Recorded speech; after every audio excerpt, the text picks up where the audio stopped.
Fifth month start ஆயிருச்சு. இன்னும் எவ்வளோ நாள் தான் அம்மா வீட்ல இருக்கிறது அப்படின்னு சொல்லிட்டு, என் வீட்டுக்கு கிளம்பி போலாம் அப்படின்னு சொல்லி கிளம்பி வந்துட்டேன்.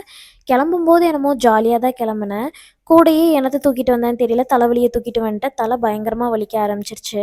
இந்த பொண்ணுங்களுக்கு மட்டும் தான் புகுந்த வீடு, பொறந்த வீடு, தன்னோட வீடு அப்படின்னு சொல்லிட்டு மாத்தி மாத்தி இருக்கும் போல. அது என்னவோ தெரியல. எனக்கே தெரியாம தலைவலி வந்து நான் பயங்கரமா அழ ஆரம்பிச்சுட்டேன். இனியன் வந்து அம்மாவ பிரிஞ்சு அந்த 5 மாசத்துல ஒரு நாள் கூட இருந்ததே இல்ல.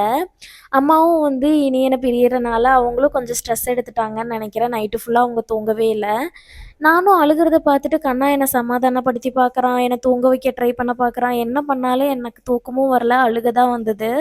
நான் வேணா வீட்லயே போய் விடுறேன்டி, நீ அம்மா கூடயே இரு அப்படின்னு சொல்லிலாம் பார்த்தான்.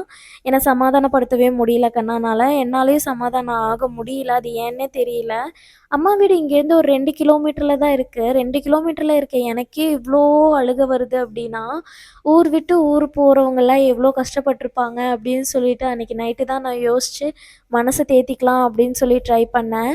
என்ன ட்ரை பண்ணாலும் மனசு ஆறவே இல்லங்க. அழுதுட்டே தான் இருந்தேன். அப்பதான் தோணுச்சு, பொண்ணுகள் எந்த மாரிலாம் வலியெல்லாம் தாங்கிட்டு இருக்காங்க.